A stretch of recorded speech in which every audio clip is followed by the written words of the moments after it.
Nous allons étudier ici quelques lieux géométriques à partir de leur équation paramétrique. Voici un premier exemple. Une échelle s'appuie contre un mur. Question: sur quel lieu géométrique se meut une personne qui se trouve au milieu de l'échelle si cette échelle se met à glisser? Nous modélisons la situation comme ceci. L'échelle est modélisée par un segment et la personne qui se trouve au milieu de l'échelle est modélisée par un point P. Le sol, c'est ce segment-là, et le mur est modélisé par un segment vertical. Nous allons mettre tout ça dans un système de référence. Choisissons d'abord le point O, par exemple ici, et maintenant nous choisissons les axes. Bien sûr, on va prendre l'axe des X le long du sol et l'axe des Y le long du mur. Déterminons ce paramètre lambda là.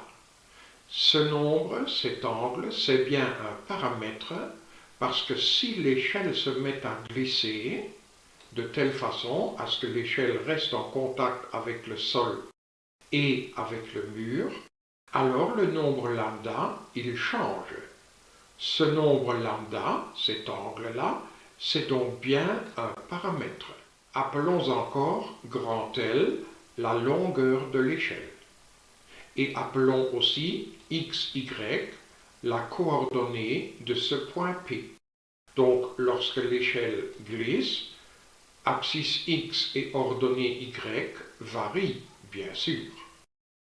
Dans ce triangle rectangle-là, nous allons déterminer l'abscisse x en fonction du paramètre lambda. Ceux-ci, ce sont deux angles correspondants, ils ont donc bien la même amplitude. Et dans ce triangle rectangle-là, nous voyons que le cosinus de lambda, c'est égal à x divisé par l'hypoténuse. Et l'hypoténuse de ce triangle, c'est exactement la moitié de la longueur de l'échelle. Et par conséquent, le cosinus de lambda doit être égal à x divisé par L demi. Dans ce triangle rectangle-là, nous voyons que le sinus de lambda, c'est le côté opposé, c'est-à-dire y, divisé par l'hypoténuse, c'est-à-dire L demi. Donc dans ce triangle-là, nous voyons que le sinus de lambda, c'est égal à y divisé par L demi. Et ainsi, nous avons déjà obtenu des équations paramétriques du lieu géométrique parcouru par ce point P lorsque l'échelle se met à glisser. L'abscisse x du point P, c'est L demi fois cosinus de lambda, et l'ordonnée y du point P, ça c'est L demi fois le sinus de lambda. Essayons, à partir de ces équations, ou à partir de ces deux équations-là, de déterminer l'équation cartésienne du lieu géométrique. En fait, pour trouver l'équation cartésienne, il faudrait essayer d'éliminer ce paramètre lambda. Et ici, l'élimination est très classique parce que lambda se trouve comme argument d'un cos et comme argument d'un sin. Si on élève cette équation-là au carré, nous obtenons cosinus au carré de lambda. Et si nous élevons ceci au carré, nous obtenons sinus au carré de lambda. En additionnant cos carré de lambda et sin carré de lambda, ça fait 1. Donc, le lambda aura disparu. Mais avant de faire ça, nous simplifions cette fraction-là. Pour diviser x par L demi, on multiplie x par 2 sur L. Donc cette fraction, ça donne 2x sur L. D'où nous déduisons que le cosinus au carré de lambda, c'est le carré de cette fraction-là. Faisons la même chose ici pour le sinus. D'abord, nous simplifions cette fraction. Ça fait 2y sur L. Et puis, nous élevons des deux côtés au carré, d'où nous déduisons que sinus au carré de lambda, c'est cette fraction au carré. En additionnant ces deux égalités-là, nous obtenons effectivement que cette fraction au carré, donc 4x carré sur L carré, plus cette fraction au carré donc 4y au carré sur L carré, ça donne 1. Ce 1 sort de cos carré de lambda plus sin carré de lambda. Nous voyons que L carré divise dans les deux fractions, donc on va pouvoir mettre ce dénominateur commun de l'autre côté où il va multiplier.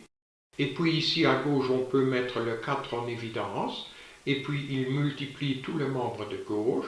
Par conséquent, on peut le mettre à droite où il va tout diviser, dont nous déduisons donc que x carré plus y carré, ça doit donner L carré sur 4, c'est-à-dire L demi au carré. Regardons bien cette équation-là. Ça, c'est l'équation cartésienne du cercle de centre 0, 0 et de rayon L demi. Donc, nous reconnaissons bien ici le cercle de centre 0, 0 et de rayon L demi. L demi, c'est la moitié de l'échelle. Faisons glisser cette échelle et regardons ce que ça donne. Glissons l'échelle. Nous constatons bien que L demi, c'est bien le rayon de cette circonférence. On peut aussi le voir si on met l'échelle le long du mur, verticalement, comme ceci. OK, et nous voyons aussi bien que ce point P se meut effectivement sur ce cercle. Mais attention, le cercle entier, ce n'est pas le lieu géométrique. En fait, le lieu géométrique que nous cherchons, c'est simplement ce quart de cercle. Regardons si c'est bon. Lorsque l'échelle glisse, d'ailleurs on peut mettre une trace au point P, je vais donner une trace à P, et puis je vais faire glisser l'échelle. Nous voyons bien que ce point P se meut effectivement sur ce quart de cercle. Donc le lieu géométrique que nous cherchions, c'est le quart de ce cercle-là, qu'on décrit par x plus grand ou égal à 0 et y plus grand ou égal à 0. Donc ceci, ça décrit le cercle entier, mais ceci, ça dit bien que x doit être plus grand ou égal à 0 et y doit aussi être plus grand ou égal à 0. Donc ceci, il faut le mettre dans le lieu géométrique pour dire que c'est uniquement ce quart de cercle. Le deuxième exemple ressemble très fort au premier, sauf que cette fois-ci, la personne P ne se trouve plus au milieu de l'échelle, mais quelque part en un certain point de l'échelle. La modélisation de la situation est très semblable à la précédente. La personne P se trouve exactement en ce point-là, de telle façon à ce qu'elle se trouve à la distance petit a de cette extrémité de l'échelle et à la distance petit b de cette extrémité. Appelons donc ces deux distances petit a et petit b. Ici, nous choisissons également l'origine en ce point-là. Nous faisons le même choix des axes que dans l'exemple précédent et nous déterminons également le même paramètre lambda. Comme dans l'exemple précédent, nous déterminons x et y, abscisse et ordonnées de ce point P-là. Dans ce triangle rectangle-ci, nous savons que le cosinus de lambda, c'est x divisé par a. Voici cos lambda vaut x sur a. Et dans ce triangle rectangle-là, nous voyons que le sinus de lambda, c'est y divisé par b. Écrivons ça. Sinus de lambda est égal à y divisé par b.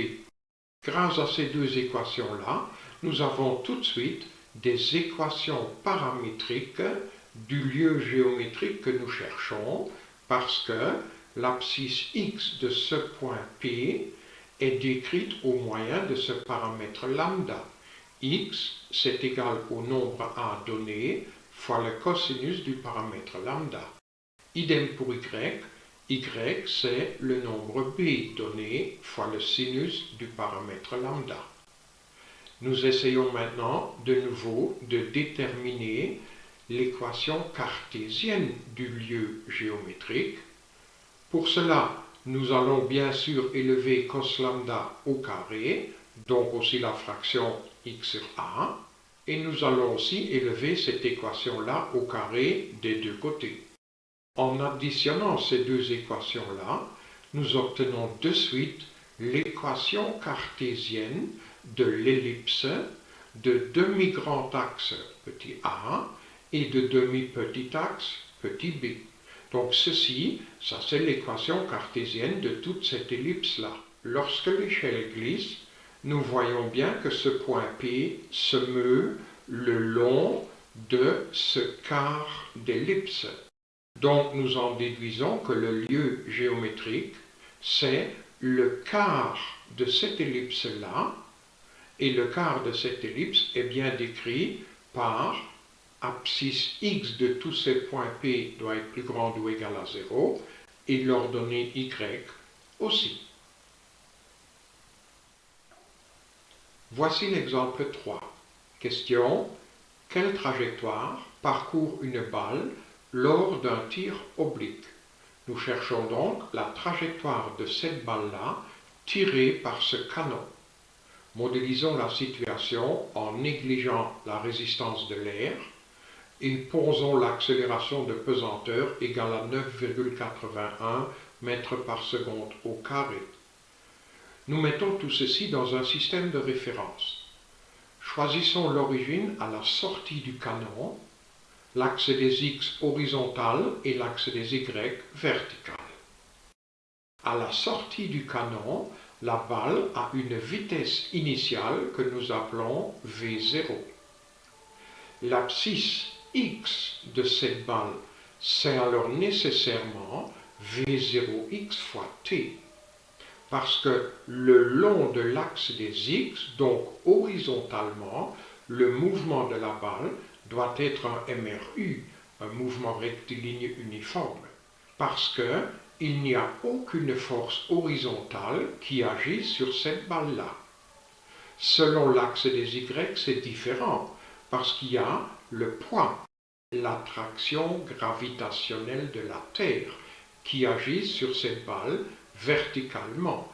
Par conséquent, le y, ça doit être le V0y fois t, vu la vitesse initiale V0y, et comme la force qui agit sur la balle est opposée à la composante verticale de la vitesse, il faut mettre moins gt carré sur 2. Donc le long de l'axe des y, le mouvement, c'est un MRUA, un mouvement rectiligne uniformément accéléré. Ces deux formules-là sortent bien sûr du domaine de physique, mais nous avons ainsi deux équations paramétriques de la trajectoire de la balle. Le paramètre, c'est simplement le temps t qui s'écoule. Essayons ici aussi de déterminer l'équation cartésienne de la trajectoire de cette balle. Et pour cela, il faudrait éliminer le paramètre t de ces deux équations paramétriques. Ici, c'est assez simple parce que dans la première équation, nous pouvons isoler le t. Le t vaut x sur v0x. Le v0x n'est pas nul parce que c'est bien un tir oblique, ce n'est pas un tir vertical. Et maintenant, il suffit de remplacer t dans la deuxième équation par ce qu'elle vaut. C'est exactement ce que nous allons faire. Et dans cette équation qu'on obtient ainsi, le paramètre t a disparu.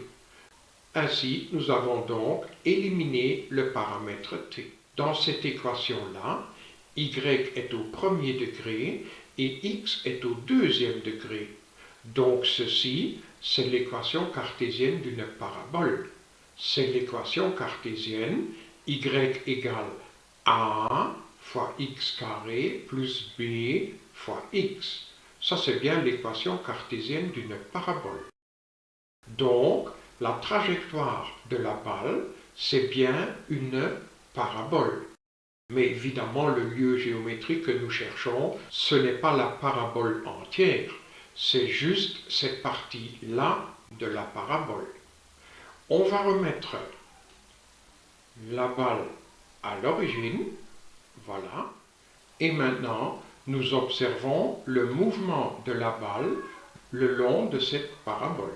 C'est bien une parabole, cette trajectoire. On trouve la portée, c'est-à-dire cette distance-là, simplement en calculant les points d'intersection de cette parabole avec l'axe des x. Donc, dans l'équation de la parabole, nous remplaçons y par 0, et en résolvant cette équation, nous obtenons bien sûr pour valeur de x le 0, parce qu'en 0, il y a aussi un point d'intersection de la parabole avec l'axe des x, mais aussi en ce point d'intersection-là, et on trouvera cette valeur-là. Pour trouver la hauteur maximale de la balle, il suffit de déterminer ce maximum-là de la parabole. Il y a plusieurs moyens pour le trouver. Ou bien on se souvient de la formule d'un maximum d'une parabole. Ce maximum a pour coordonnées moins b sur 2a moins delta sur 4a. Ou bien on cherche la dérivée de cette fonction du deuxième degré et on regarde en quel x cette dérivée s'annule. Ou bien on peut aussi faire ceci, on cherche le milieu de la portée, donc on divise cette fraction par 2, donc on trouve comme abscisse du maximum cette fraction-là, la voilà, et l'ordonnée du maximum, on la trouve simplement en remplaçant x là et là par cette abscisse-là. Et comme ordonnée, nous trouverons alors cette valeur-là. Voici un quatrième exemple. On nous donne un point situé sur un segment. On nous donne aussi un certain nombre positif A et nous traçons le cercle de centre point donné et de ce rayon A donné. On nous donne aussi un nombre B strictement positif et nous traçons le cercle de centre point donné et de rayon B donné. Les valeurs de A et de B peuvent être variées ici au moyen de ces deux curseurs. On nous donne encore cet angle lambda, dont la valeur peut également être variée au moyen de ce curseur-là. Ce côté d'angle coupe le cercle bleu de rayon B en ce point-là. En ce point-là. Et à partir de ce point, nous traçons une horizontale. Ce même côté d'angle coupe le cercle rouge en ce point-là. En ce point-là. Et à partir de ce point-là, nous traçons une verticale, comme ceci. Et puis nous déterminons le point d'intersection de cette horizontale avec cette verticale. C'est ce point-là. Ce que nous cherchons ici, c'est le lieu géométrique de tous ces points P ainsi obtenus lorsque lambda varie. Nous voyons bien que ce point P change lorsque lambda varie. En fait, pour déterminer ce point P, nous n'avons pas besoin de toute cette droite horizontale et de toute la droite verticale. En fait, il suffit d'avoir ces deux segments-là.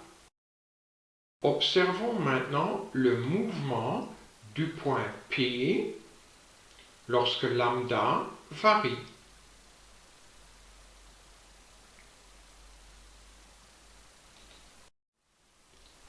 Nous allons déterminer le lieu géométrique de tous ces points P-là. Pour cela, nous déterminons d'abord un système de référence.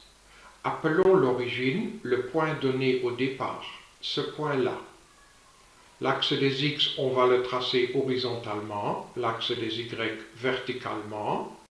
Et dans ce triangle rectangle-là, nous voyons que l'abscisse du point P, c'est ce côté-là de l'angle droit. Et dans ce triangle rectangle-là, nous voyons que le cosinus de cet angle lambda, c'est l'abscisse x du point P divisé par l'hypoténuse, et cette hypoténuse, c'est le rayon A.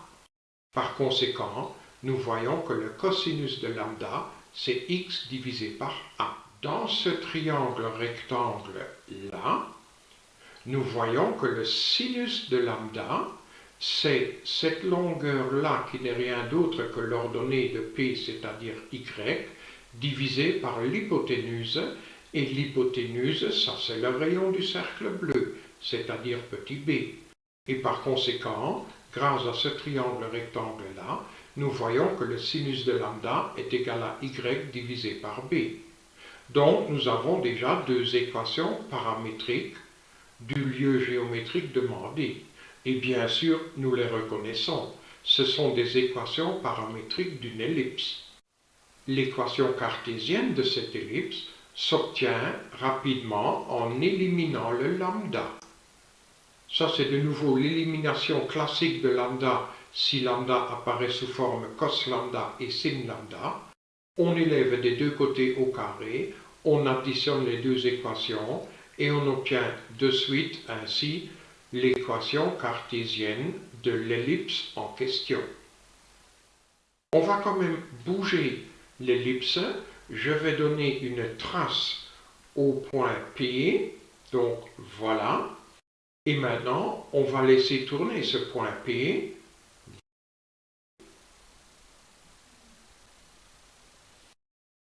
Et nous voyons bien que ce lieu géométrique est effectivement toute cette ellipse-là. Voici un cinquième exemple.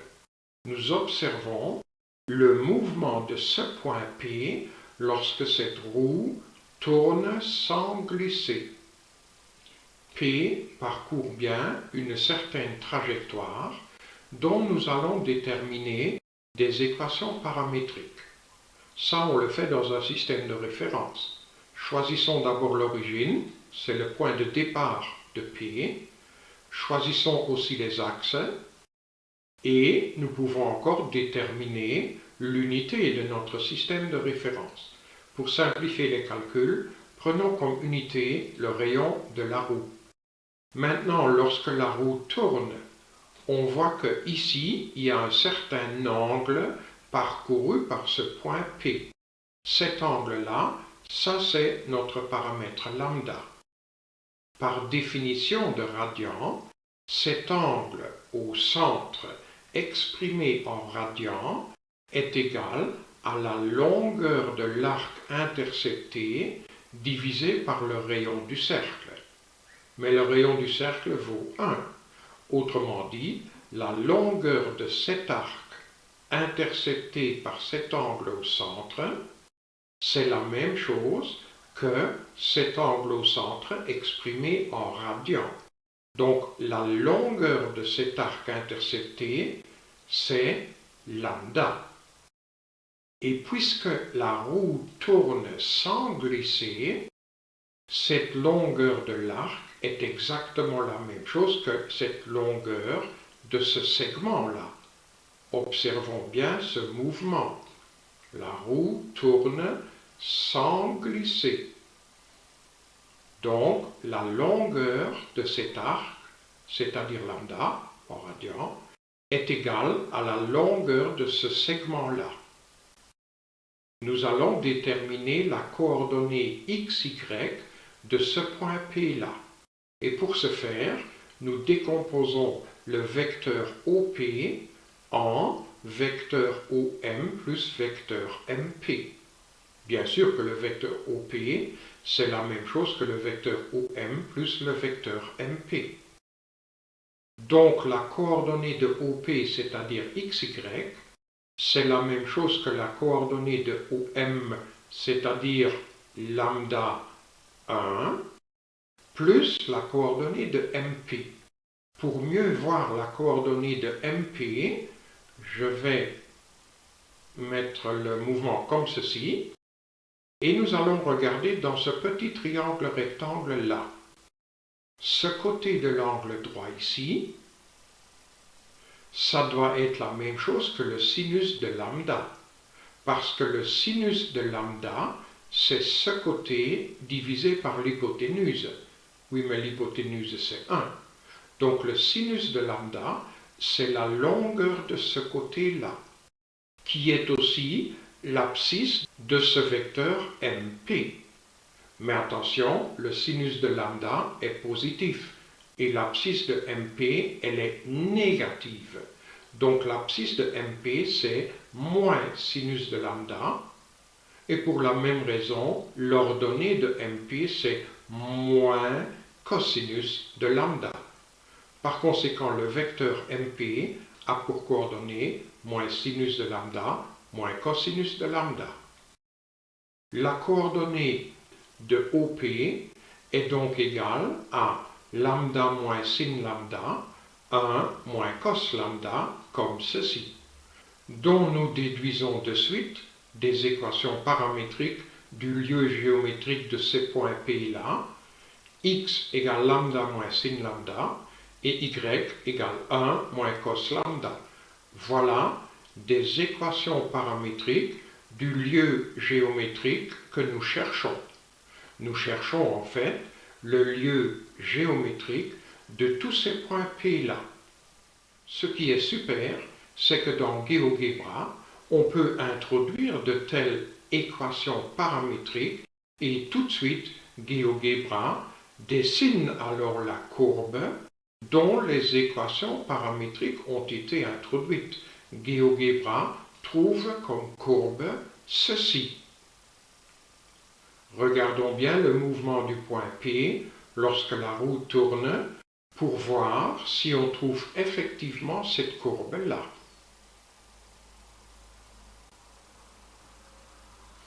Effectivement. Cette courbe s'appelle la cycloïde.